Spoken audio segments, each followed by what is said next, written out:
কাল থেকে শুরু কেকেআরের বিভিন্ন শহর ঘোরা। গতবারের চ্যাম্পিয়ন কলকাতা নাইট রাইডার্স উদযাপনের অংশ হিসাবে কেকেআর দেশের একাধিক শহরে তাদের ট্রফি নিয়ে ঘুরবে। কোনো আইপিএল ফ্র্যাঞ্চাইজি নিজের শহরের বাইরে উদযাপনের জন্য যাচ্ছে, এটা সত্যিই প্রথমবার আইপিএলের ইতিহাসে। এমন উদযাপনের লক্ষ্য একটাই, কি বলুন তো, তা হলো সারা দেশের কেকেআরের সমর্থকদের ট্রফির সঙ্গে পরিচিত করা এবং এর পাশাপাশি অবশ্যই প্রিয় দলের সাফল্য খুব সামনে থেকে দেখা।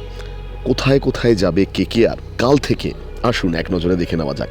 14ই ফেব্রুয়ারি গুয়াহাটি, 18ই ফেব্রুয়ারি ভুবনেশ্বর, 21শে ফেব্রুয়ারি জামশেদপুর, 20শে ফেব্রুয়ারি রাঁচি, 28শে ফেব্রুয়ারি গ্যাংটক, 2রা মার্চ শিলিগুড়ি, 7ই মার্চ পাটনা, 8ই মার্চ দুর্গাপুর, 12 এবং 16ই মার্চ দুদিন কলকাতা।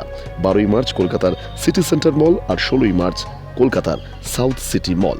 সুতরাং আইপিএল ফ্র্যাঞ্চাইজির জন্য এটা একটা দারুণ খবর, আর কেকেআরের সমর্থকদের জন্য দারুণ খবর। তার কারণ আইপিএল ফ্র্যাঞ্চাইজির ইতিহাসে প্রথমবার কোনো ফ্র্যাঞ্চাইজি তারা কিন্তু তাদের ট্রফি নিয়ে শহরের বিভিন্ন প্রান্তে, দেশের বিভিন্ন শহরের বিভিন্ন প্রান্তে তারা ঘুরবে। তবে কলকাতার মানুষদের জন্য আবারও জানিয়ে রাখি, 12ই আর 16ই মার্চ কেকেআর ট্রফি নিয়ে আসছে কলকাতায়। অপেক্ষার পারদ গোনা শুরু হয়ে যাচ্ছে। আর কাল থেকে অর্থাৎ 14ই ফেব্রুয়ারি গুয়াহাটিতে কেকেআরের সমস্ত টিমমেটরা তারা কিন্তু ট্রফি নিয়ে থাকছে।